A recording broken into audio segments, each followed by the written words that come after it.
والذين جاهدوا فينا لنهدينهم سبلنا وإن الله لمع المحسنين. وقال الله سبحانه وتعالى: من عمل صالحا فلنفسه ومن أساء فعليها وما ربك بظلام للعبيد. وقال الله سبحانه وتعالى: وإن تعدوا نعمة الله لا تحصوها إن الإنسان لظلوم كفار. صدق اللہ العظیم. بیٹھ جائے بھائی، جو بھائی جہاں کھڑا ہوا ہے وہیں پر بیٹھ جائے. بہت قیمتی وقت ہے، عصر کے بعد کا وقت بہت قیمتی ہے. اول تو دوستو بزرگوں، پوری ہی زندگی جو بہت قیمتی ہے، جو اللہ تعالیٰ نے ہمیں 60-70 سال کی زندگی مرحمت فرمائی، یہی بہت قیمتی ہے. پھر عصر کی نماز کے بعد کا وقت تو اور زیادہ قیمتی ہے کہ حدیث پاک کا مفہوم ہے. اللہ تعالیٰ فرماتا ہے کہ تو فجر کی نماز کے بعد اور عصر کی نماز کے بعد تھوڑی دیر مجھے یاد کر لیا کر، میں درمیانی حصے میں تیری کفالت کروں گا. تو زندگی قیمتی، پھر عصر کے بعد کا وقت قیمتی، پھر اللہ کے راستے میں نکل کر اس کی قیمت اور بڑھ جاتی ہے کہ اللہ کے راستے کی ایک صبح اور ایک شام دنیا اور دنیا میں جو کچھ ہے ان سب سے بہتر ہے. اس لیے کہ ہم سب کے سب اس وقت اللہ کے راستے میں ہیں. لیکن وقت یہ بہتر جب بنے گا اور یہ قیمتی وقت جب بنے گا جب ہم اس وقت کو قیمتی بناویں گے. نہیں تو وقت تو گزرنے کے لیے گزر رہا ہے. کس کی کتنی زندگی گزر گئی ہے ہر ایک کو پتا ہے. آگے کس کی کتنی باقی ہے یہ کسی کو کچھ پتا نہیں ہے. اس لیے حدیث پاک کا مفہوم ہے کہ سورج جب روزانہ نکلتا ہے تو وہ یہ اعلان کرتا ہے کہ ابن آدم، تجھے جو عمل کرنا ہو کر لے، تیری زندگی میں پھر یہ دن کبھی نہیں آئے گا واپس کہ جو وقت گزر گیا، جو گھڑی گزر گئی، اب وہ کسی قیمت پر بھی واپس نہیں آنے والی ہے. اور آگے کس کی کتنی باقی ہے یہ کسی کو کچھ پتا نہیں ہے. اس لیے ہم اپنی زندگی کو قیمتی بناویں دوست بزرگوں، عملوں کے اندر لگ کر. اعمال وہ ہوتے ہیں کہ انسان جو 24 گھنٹے کی زندگی میں جو کام کرتا ہے وہ اس کے اعمال کہلاتے ہیں.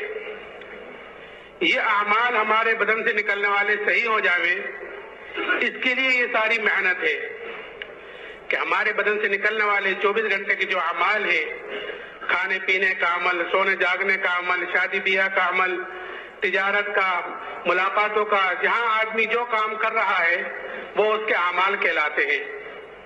کہ یہی اعمال غیر بھی کرتے ہیں، یہ سارے کام غیر بھی کر رہے ہیں، اور یہی چیز مسلمان بھی کر رہا ہے. فرق اتنا ہے اس کے اور ہمارے کام میں، ان کے اور ہمارے اعمال میں، کہ ہمیں اعمال کا طریقہ بتلایا گیا ہے کہ جناب رسول اللہ صلی اللہ علیہ وسلم کے زندگی گزارنے کا جو طریقہ لے کر آئے ہیں کہ وہ طریقہ، کہ اس طریقے کے مطابق ہماری زندگی ہو جاوے، یہ ہمیں بتلایا گیا ہے. لقد کان لکم فی رسول اللہ اسوۃ حسنہ، کہ تمہارے لیے زندگی گزارنے کا جو بہترین نمونہ ہے وہ تمہارے پیارے نبی کی زندگی ہے کہ کل قیامت کے دن ہر ایک کو ہم اس نمونے کے مطابق دیکھیں گے. تو اس لیے میرے محترم بزرگوں دوستو، ہمیں اپنے اعمال کو صحیح کرنا ہے نبی کے طریقے کے مطابق چل کر. دوستو بزرگوں، بات یہ ہے کہ اللہ تعالیٰ نے ہر انسان کے ساتھ 2 نسبتیں لگا رکھی ہیں. ہر انسان کی اتنی ہی بڑی ہوتی ہے، اتنی ہی اونچی ہوتی ہے. مثال کے طور پر ایک آدمی ہے، اس کا ایک بیٹا ہے، وہ درزی ہے، تو بیٹے کی نسبت باپ کی طرف درزی کی حیثیت سے ہے کہ درزی کا بیٹا ہے، تو اس بیٹے کے اوپر جو ذمہ داری آئے گی وہ اس کے اعتبار سے آئے گی.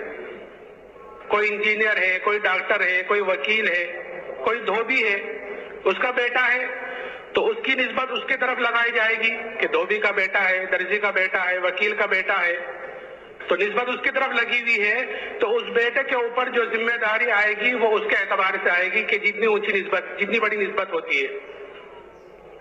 ایسے ہی ایک لڑکا کہ بادشاہ کا بیٹا ہے تو اس کی نسبت بادشاہ کی طرف کی گئی ہے کہ بادشاہ کا بیٹا ہے، شہزادہ ہے، تو یہ بڑی نسبت ہے. تو اس کے اوپر جو ذمہ داری آئے گی وہ پورے ملک کے اعتبار سے آئے گی. بادشاہ کا بیٹا ہے، نسبت بڑی ہے. میں نے عرض کیا کہ نسبت جتنی بڑی ہوتی ہے ذمہ داری بھی پھر اتنی ہی بڑی ہوتی ہے. تو ہر انسان کے ساتھ 2 نسبتیں لگی ہوئی ہیں.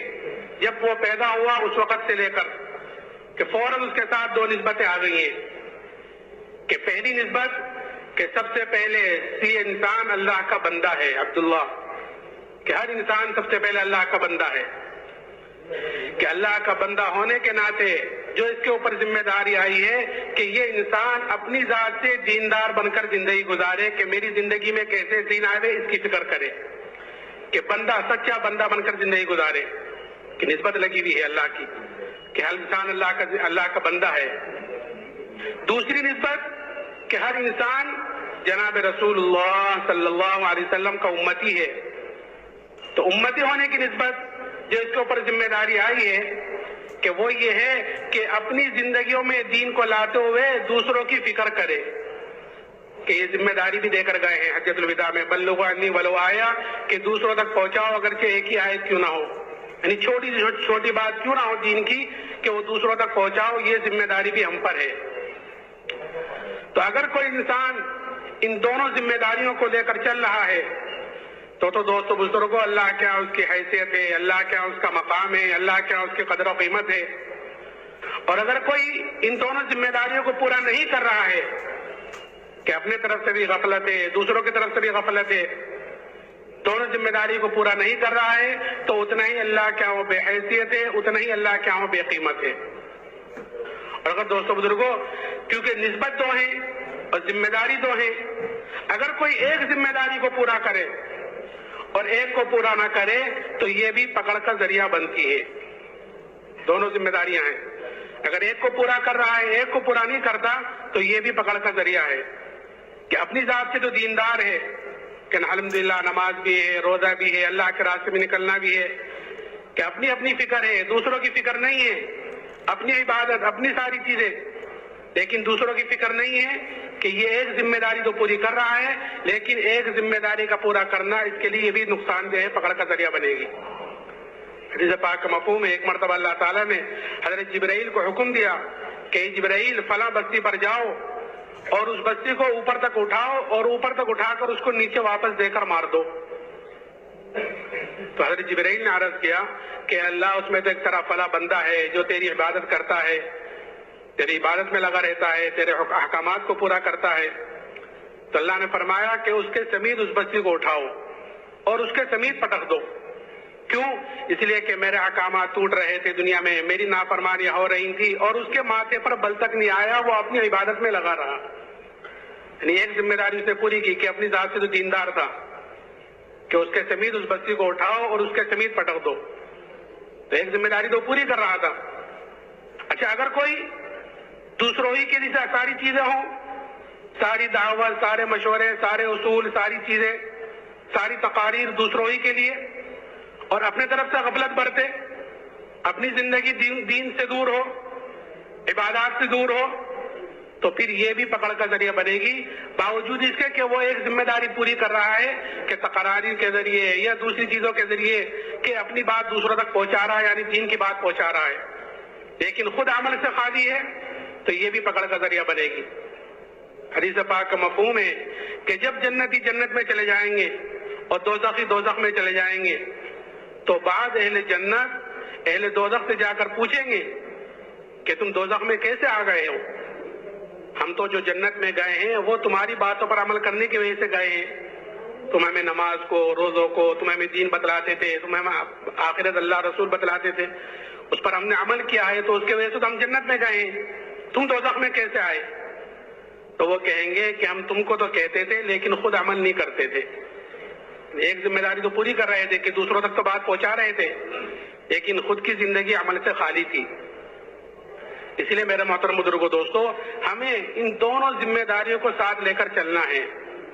اس میں سب سے پہلی جو ذمہ داری ہے کہ انسان سب سے پہلے اپنے دین کی طرف سے فکر مند ہو کہ میری زندگی میں دین کیسے آوے۔ اور دوستو بزرگوں، دین آتا ہے زندگیوں میں یقین کے راستے سے، کہ جیسے اس کا اندر کا یقین ہوگا اس کے بدن سے نکلنے والے اعمال ویسے ہوں گے۔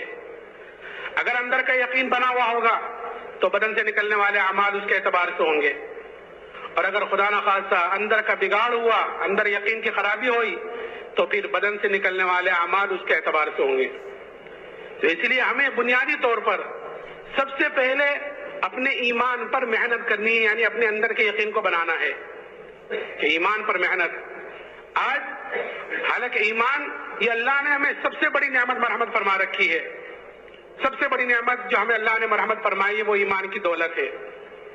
انعامات تو اللہ تعالیٰ کے بے شمار ہیں کہ قرآن یہ کہتا ہے وَإِن تَعُدُّوا نِعْمَتَ اللَّهِ لَا تُحْصُوهَا کہ اللہ تعالیٰ کے انعامات تو اتنے ہیں کہ اگر تم اللہ کی نعمتوں کو گننا چاہو شمار کرنا چاہو تو تم اللہ کی نعمتوں کو گن نہیں سکتے شمار نہیں کر سکتے. اتنے انعامات اللہ تعالیٰ کے ہمارے اوپر قدم قدم پر سانس سانس پر اللہ تعالیٰ کی نعمتیں بارش کی طرح ہمارے اوپر اتر رہی ہیں اور ہمیں اس چیز کا احساس بھی نہیں ہے. اور ایسی ایسی نعمتیں ہیں کہ اللہ کی ایک نعمت بڑی نعمت ہوتی ہے لیکن ہمارا دھیان ادھر نہیں جاتا کہ یہ بھی اللہ کی نعمتوں میں سے کوئی نعمت ہے. اس لیے کہ نعمت کی قدر آدمی کو اس وقت ہوتی ہے جب وہ چیز ہاتھ سے نکل جاتی ہے. جب تک کوئی چیز آدمی کے ہاتھ میں ہوتی ہے اس کی قدر و قیمت کا اندازہ نہیں ہوتا. اسی لیے حضور اقدس صلی اللہ علیہ وسلم نے فرمایا کہ 5 چیزوں کی قدر کرو 5 چیزوں سے پہلے پہلے. اللہ نے 5 نعمتیں دی ہیں تو ان کی قدر کرو 5 چیزوں سے پہلے پہلے. حضور اقدس صلی اللہ علیہ وسلم کے جملے چھوٹے ہوتے ہیں لیکن جامع ہوتے ہیں. 5 چیزوں کی قدر 5 چیزوں سے پہلے پہلے. فرمایا کہ جوانی کی قدر کرو بڑھاپے سے پہلے پہلے کہ جوانی ایک مرتبہ چلی گئی اب کسی قیمت پر واپس نہیں آنے والی ہے. کہ جوانی قدر کہ جوانی کے عبادت اللہ کا مقبول ہے. کیوں؟ کیونکہ اس میں اعضاء بھی قوی ہوتے ہیں. آدمی کے اندر خواہشوں کا بھی زور ہوتا ہے کہ وہ آدمی اپنی خواہشوں کو قربان کر کر یہ آدمی اپنی جوانی اللہ کی عبادت میں اس کے دین کو پھیلانے میں کہ اپنی جوانی لگاتا ہے تو پھر ایسی جوانی کی عبادت اللہ کا مقبول ہے. وہ 7 آدمی جو کل عرش کے سائے کے نیچے ہوں گے ان میں ایک وہ جوان بھی ہوگا جو جوانی میں اللہ کی عبادت کرتا ہوگا. تو جوانی کی قدر بڑھاپے سے پہلے پہلے. فرمایا مالداری کی قدر کرو تنگ دستی سے پہلے پہلے. اللہ نے مال دے رکھا ہے کہ اس کی قدر کیسے پہلے پہلے کہ تنگ دستی سے پہلے پہلے کہ اللہ مال تھا کہ صدقہ خیرات بیواؤں پر یتیموں پر مسکینوں پر مدرسوں میں ضرورت مندوں میں کہ خرچ کر سکتا تھا لیکن کہ خرچ نہیں کیا. بخل دکھلایا کہ اب کوئی آفت آ گئی کوئی مصیبت آ گئی مال پر کہ وہ سارا ختم ہو گیا. تو مالداری کی قدر تنگ دستی سے پہلے پہلے. اور خالی اوقات کی قدر کرو مشغولی سے پہلے پہلے. اللہ نے اوقات دے رکھے ہیں کہ ان کی قدر کرو مشغولی سے پہلے پہلے. کہ ان کی قدر کیا ہے کہ مثال کے طور پر آپ اللہ کے راستے میں نکلتے ہیں. اس وقت ماشاءاللہ ایک بڑا مجمع اللہ کے راستے میں نکلے گا کل دعا کے بعد. اللہ آپ حضرات کے نکلنے کو قبول فرماوے اور اللہ ہم سب کی بہترین تربیت فرماوے. تو ایک بڑا مجمع نکلے گا اللہ کے راستے میں. تو خالی اوقات کی قدر کیا ہے میں مثال کے طور پر بتلا رہا ہوں مشغولی سے پہلے پہلے. کہ اللہ کے راستے میں نکل کر ایک حدیث پاک کا مفہوم ہے کہ جو آدمی 40 دن اخلاص کے ساتھ ایسی طرح نماز پڑھے کہ اس کی تکبیر اولا فوت نہ ہو. تکبیر اولا کے ساتھ پڑھے 40 دن اخلاص کے ساتھ تو اللہ کی طرف سے اس کو 2 بڑے پروانے ملتے ہیں کہ ایک پروانہ جہنم سے چھٹکارے کا دوسرا نفاق سے بری ہونے کا.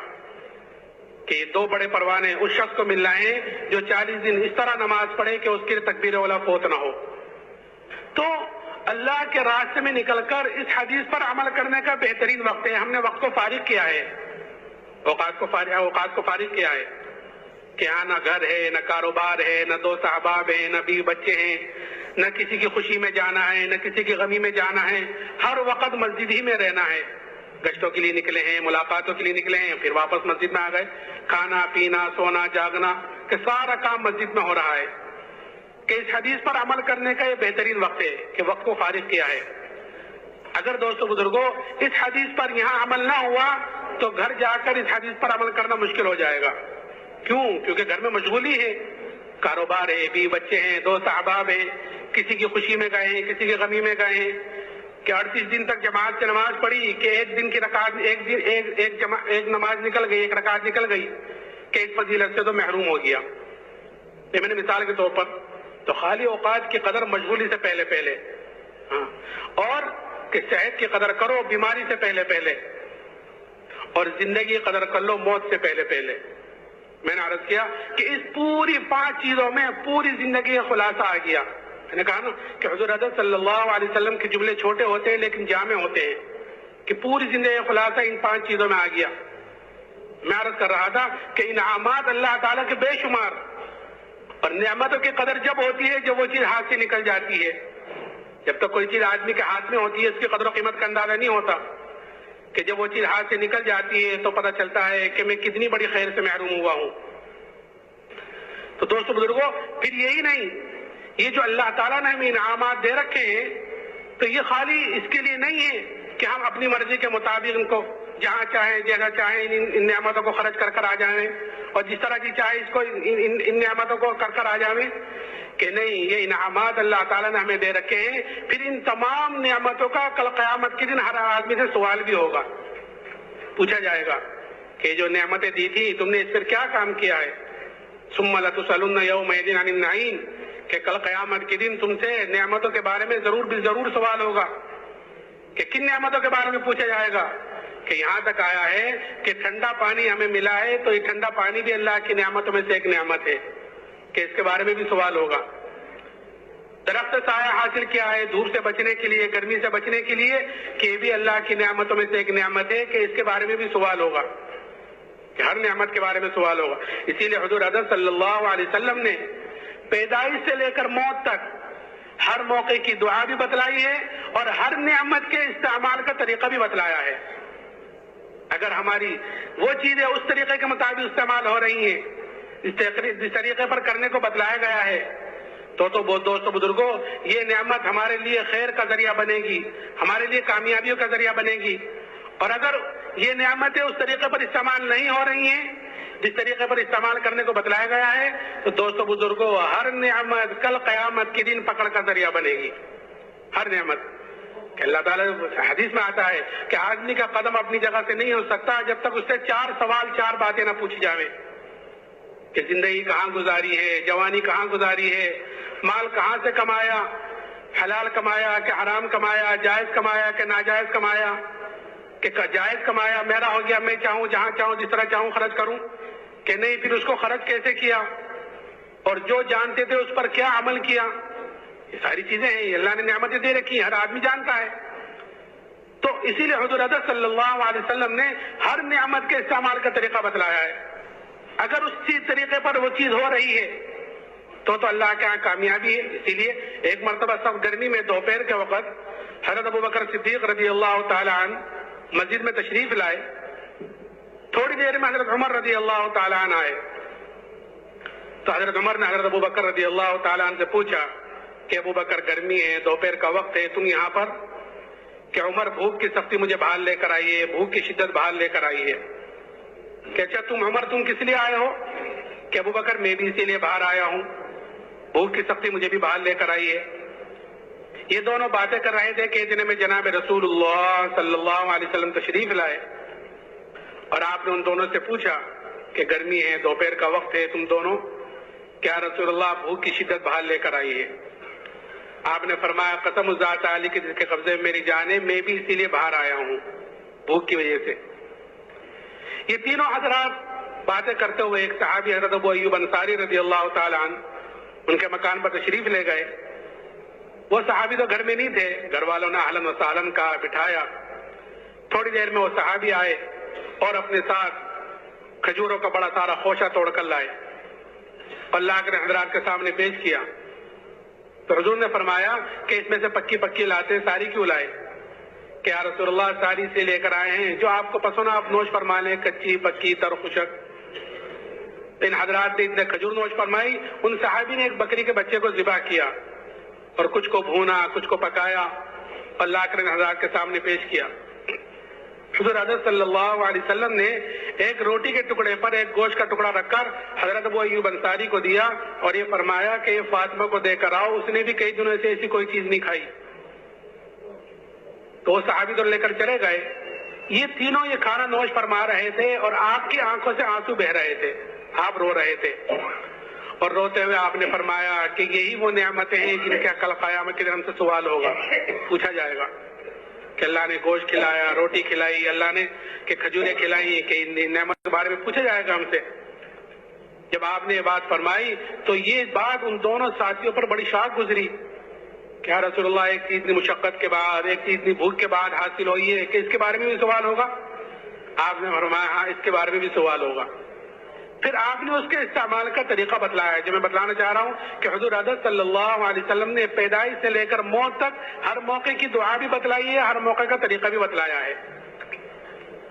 پھر آپ نے فرمایا کہ جب شروع کرو تو بسم اللہ پڑھ کر شروع کرو، اور جب کھا چکو تو الحمدللہ الذی هو اشبعنا وانعم علینا وافضل پڑھ لو گے تو پھر اس نعمت کی پکڑ سے بچ جاؤ گے۔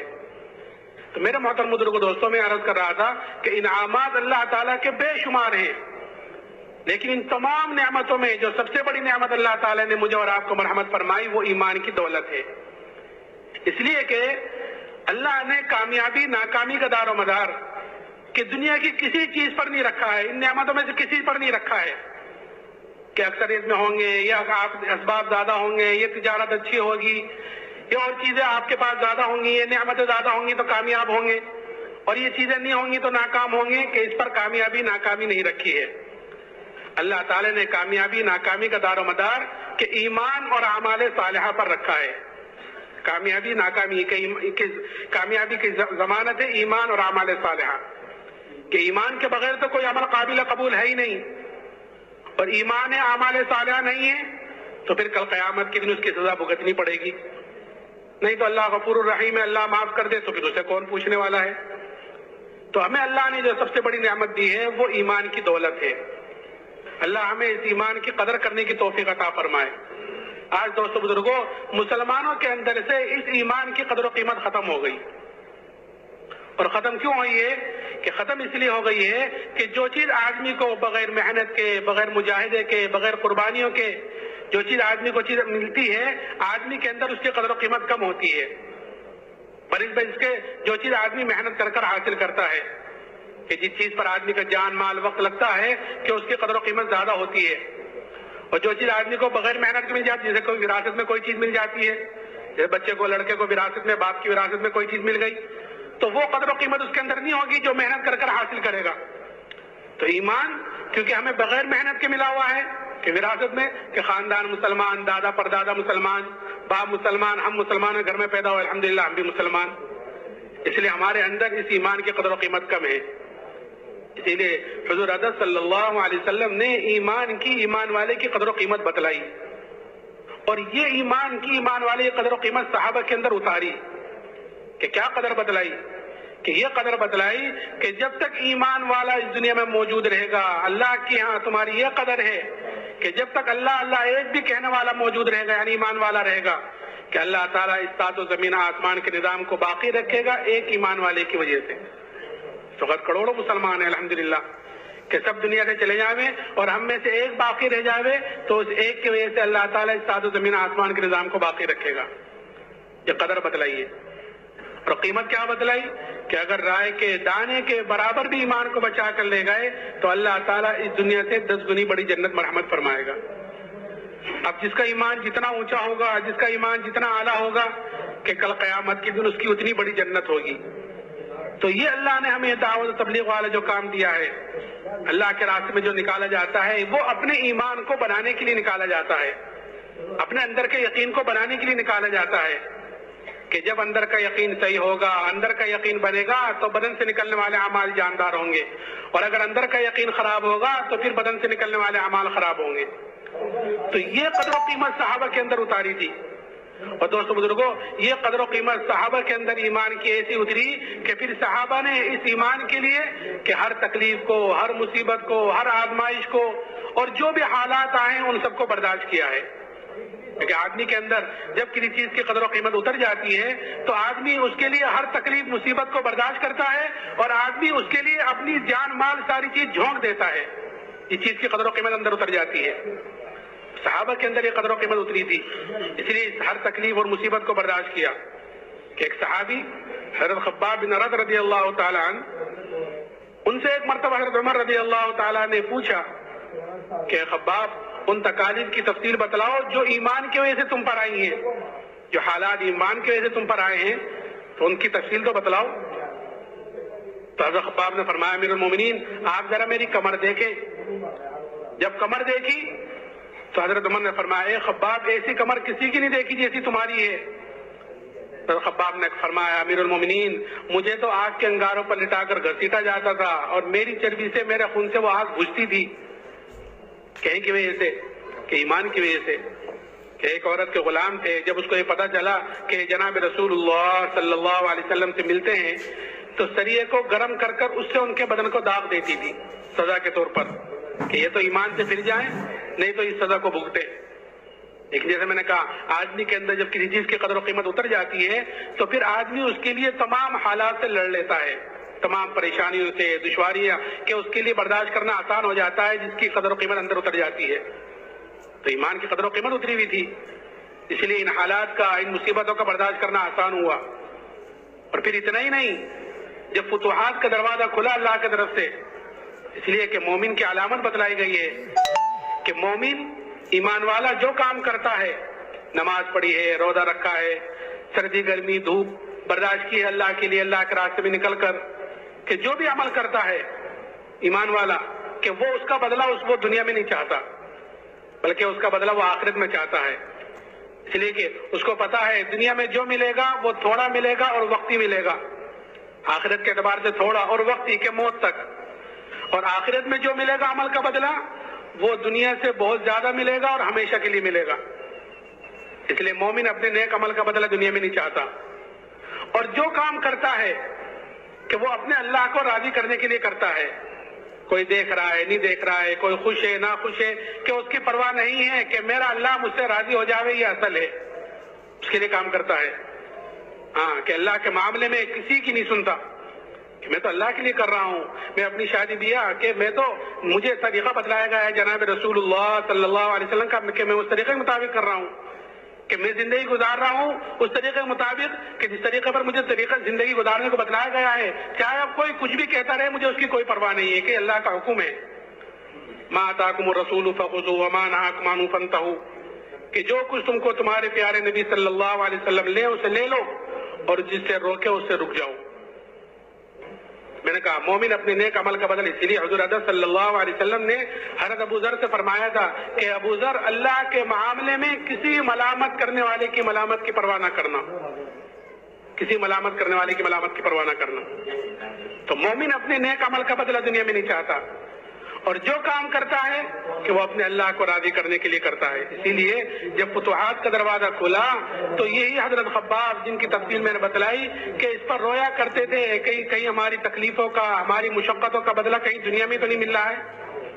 اس لیے کہ حضور اقدس صلی اللہ علیہ وسلم نے جہاں ایمان کی, ایمان والے کی قدر و قیمت بتلائی, وہاں اس دنیا کی حیثیت بھی بتلائی تاکہ ہم دنیا میں اتنا لگیں جتنی اس کی ضرورت ہے, کہ اس دنیا کی حیثیت بھی بتلائی. ایک مرتبہ آپ کا گزر ہوا ایک کوڑے دان پر سے, ایک بکری کے بچے کو دیکھا جو کن کٹا ہوا, پھولا ہوا, سڑا ہوا, مرا ہوا, پڑا ہوا ہے. آپ نے پوچھا اپنے صحابہ سے کہ کوئی ہے جو اس کو 1 درہم میں خریدے؟ کیا رسول اللہ خریدنا, اس کو تو کوئی ہبہ کرے اور ہدیہ دے تو بھی کوئی لینے کو تیار نہ ہو, اور یہاں سے تو آگے بڑھیں جلدی ہے, بدبو آ رہی ہے. تو آپ نے فرمایا اللہ کے نزدیک دنیا اس سے کہیں زیادہ گئی گزری چیز ہے. یہ چیز اتاری اندر کہ جس کے پیچھے ہم دوڑ رہے ہیں, بھاگ رہے ہیں, جس کے پیچھے ہم دن رات محنت کر رہے ہیں, اللہ کے ہاں اس کی حیثیت کیا ہے. دوسری حدیث میں ہے کہ اگر اللہ کے نزدیک اس دنیا کی قیمت مچھر کے پر کے برابر بھی ہوتی, مچھر ہر آدمی جانتا ہے اس کا بھی پر اور اس کے بھی برابر, کہ اگر ہوتی تو اللہ تعالیٰ اپنے نہ ماننے والے کو ایک گھونٹ بھی پانی مرحمت نہ فرماتا. اس لیے آپ دیکھو گے کہ دنیا اللہ کے نہ ماننے والوں کے پاس یہ دنیا بے شمار ملے گی, کیونکہ اللہ کے اس کی کوئی حیثیت نہیں ہے. کہ اللہ کے یہاں حیثیت ہے ایمان کی, ایمان والے کی. جیسے میں نے کہا کہ اللہ ہمیں اس نعمت کی قدر کرنے کی توفیق عطا فرماوے کہ اللہ نے ہمیں ایمان کی دولت مرحمت فرمائی. تو صحابہ کرام رضی اللہ عنہ اجمعین کے اندر یہ ایمان کی قدر و قیمت اتری ہوئی تھی دوستو بزرگوں. اس لیے ہر تکلیف کو, ہر مصیبت کو, ہر حالات کو کہ انہوں نے برداشت کیا ہے. اور جو چیز بھی ایمان کے مقابلے پر آئی ہے, ایمان کے مقابلے پر جو چیز آئی ہے کہ اس کو قربان کیا ہے. حکومت آئی ہے تو حکومت کو قربان کیا ہے, بادشاہت آئی ہے تو بادشاہتوں کو قربان کیا ہے, یہاں تک کہ اگر گھر والے بھی آ گئے تو گھر والوں کو بھی قربان کرنے کو تیار ہو گئے. حضرت سعد بن وقاص رضی اللہ تعالیٰ عنہ جب وہ ایمان لے کر آئے تو ان کی ماں نے قسم کھائی کہ خدا کی قسم میں نہ کھاؤں گی نہ پیوں گی جب تک تو ایمان سے نہیں پھر جاتا. یہ صحابی تھے، گئے ان کے پاس اور جا کر ان کو سمجھایا. ایک دن گزر گیا، مانی کچھ کھایا پیا نہیں. 2 دن 3 دن، جب 3-4 دن گزر گئے اور کمزوری بڑھتی چلی گئی، مانی تو حضرت سعد نے کہا، اے ماں سن، اگر تیرے بدن کے اندر 100 جانیں ہوں اور وہ جان ایک ایک کر کے نکل جائے تو خدا کی قسم وہ جان ایک ایک کر کے نکل جائے گی، تب بھی میں ایمان کو چھوڑنے والا نہیں ہوں. قربانی کے ماں باپ آ رہے ہیں ایمان کے مقابلے پر تو ان کو بھی قربان کرنے کو تیار ہے. قدر و قیمت اندر اتری ہوئی تھی. یہ قصے دوستو بزرگوں ہم تعلیم میں بیٹھ کر سنتے رہتے ہیں، لیکن سننا سنانا اصل نہیں ہے، بلکہ اصل ہے عمل کرنا. سننا سنانا تو عمل کرنے کے لیے ہے کہ سننے سنانے سے بات اندر اترتی ہے تو عمل کی توفیق ہوتی ہے. کہ کیسے قصے صحابہ کہ وہ ایمان اللہ نے ہمیں بھی مرحمت فرمایا جو ایمان صحابہ کو مرحمت فرمایا تھا، لیکن صحابہ اپنے ایمان کے اعتبار سے اعلیٰ درجوں پر تھے اور ہم اپنے ایمان کے اعتبار سے کمزور درجے پر ہیں. اس لیے قصے سنائے جاتے ہیں تاکہ ہمارے اندر اپنے ایمان کی فکر پیدا ہو، اپنے ایمان کی طرف سے فکر مند ہو. کہ ایک صحابی حضرت عبداللہ ابن حذافہ رضی اللہ تعالیٰ عنہ، میں کہہ رہا ہوں قربانی کیسی دی ہے کہ ان کو روم کی فوج نے قید کیا اور قید کر بادشاہ کے سامنے لائے تو بادشاہ نے ان کے اوپر نصرانیت کو پیش کیا کہ تم نصرانی ہو جاؤ تو میں آدھی بادشاہ تم کو دے دوں گا. ایک طرف ایمان ہے، ایک طرف بادشاہت ہے. تو ان صحابی نے سوچا ہوگا کہ یہ بادشاہ مجھے کامل ایمان چھوڑنے پر آدھی بادشاہت دینے کو تیار ہے، اور مجھ سے میرے نبی نے فرمایا کہ اگر رائے کے دانے کے برابر بھی ایمان کو بچا کر لے گئے تو اللہ اس دنیا سے 10 گنی بڑی جنت مرحمت فرمائے گا. کہ کہیں دور تک بھی مقابلہ نہیں. تو اسی وقت جواب دیا، آدھی بادشاہت نہیں، ارے پوری بادشاہت دے، اور پوری بھی نہیں، عرب کی جتنی بادشاہت ہیں سب کی سب دے، تب بھی میں پلک جھپکنے کے برابر ایمان کو چھوڑنے کو تیار نہیں ہوں. قربانی دیے کہ ایمان کے مقابلے پر بادشاہت آئی ہے، ایمان کے مقابلے میں مال آیا ہے کہ اس کو قربان کیا ہے. پھر اتنا ہی نہیں کہ چھوڑ دیا، اچھا نہیں مانتے تو گھر چلے جاؤ، کہ نہیں. پھر دوسری چیز دھمکی تو کیا، اصل تو دوستو بزرگوں ایمان والے کے اوپر آزمائشیں آتی ہیں اللہ کی طرف سے، حالات آتے ہیں اور یہ دیکھنے کے لیے آتے ہیں کہ یہ اپنے ایمان میں کتنا مضبوط ہے. یہ زبانی خرچ تو نہیں ہے کہ ہم مسلمان ہیں. الف لام میم حسب الناس ان یترکوا ان یقولوا آمنا وهم لا یفتنون. قرآن پوچھتا ہے کیا تم یہ گمان کرتے ہو کہ تم یہ کہہ دو کہ ہم ایمان والے ہیں تو تم آزمائے نہیں جاؤ گے؟ نہیں، آزمائش آتی ہیں، حالات آتے ہیں، امتحانات آتے ہیں، اور اللہ تعالیٰ 2 طریقے سے آزماتا ہے. ایک تو اللہ تعالیٰ نعمتیں دے کر آزماتا ہے کہ دیکھوں یہ ان نعمتوں میں مجھے یاد رکھتا ہے یا مجھے بھول جاتا ہے. اس لیے آدمی جب نعمتوں میں اللہ کو یاد رکھتا ہے اور پھر اس کے اوپر کوئی مصیبت آتی ہے، کوئی حالات آتے ہیں، پھر اللہ کو پکارتا ہے تو فرشتے کہتے ہیں مانوس آواز ہے، پہلے بھی آتی تھی. اللہ سے پھر سفارش کرتے ہیں فرشتے مصیبت کے دور ہونے کی.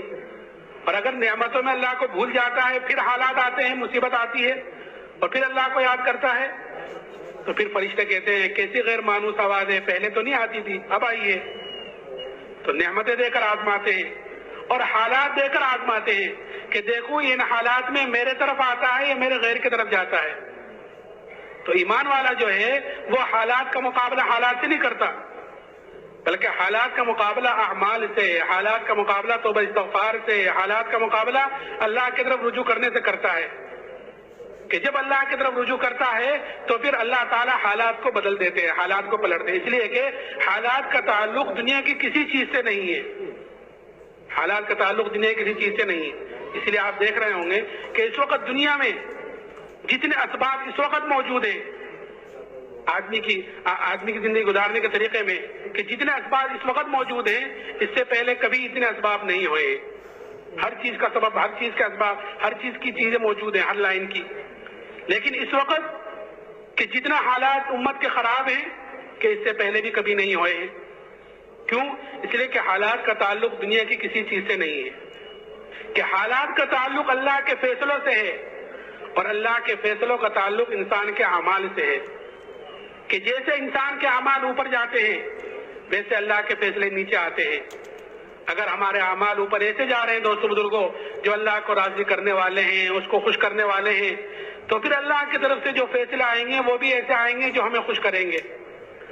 اور اگر ہمارے اعمال اوپر ایسے جا رہے ہیں جو اللہ کو ناراض کرنے والے ہیں، اس کو ناخوش کرنے والے ہیں، تو پھر اوپر سے جو فیصلے آئیں گے وہ بھی ایسے آئیں گے جو ہمیں ناگوار گزریں گے، جیسے اب چل رہا ہے. تو حالات کا تعلق دنیا سے نہیں ہے، حالات کا تعلق اللہ کے فیصلوں سے ہے، اللہ کے فیصلوں کا تعلق انسان کے اعمال سے ہے. تو حالات کا مقابلہ ایمان والا حالات سے نہیں کرتا، بلکہ جیسے میں نے کہا کہ حالات کا مقابلہ کہ وہ توبہ استغفار سے اللہ کی طرف رجوع کرنے سے کرتا ہے. اور اگر غور کریں تو یہ بھی اللہ کی نعمتوں میں سے ایک بڑی نعمت ہے. وَلَنُذِيقَنَّهُم مِّنَ الْعَذَابِ الْأَدْنَىٰ دُونَ الْعَذَابِ الْأَكْبَرِ لَعَلَّهُمْ يَرْجِعُونَ کہ ہم چھوٹے چھوٹے عذاب، چھوٹی چھوٹی مصیبتیں لاتے ہیں بڑے عذاب سے پہلے. کیوں؟ تاکہ لعلہم یرجعون، تاکہ ایمان والے ہماری طرف لوٹیں، ہماری طرف آنے والے بنے. اللہ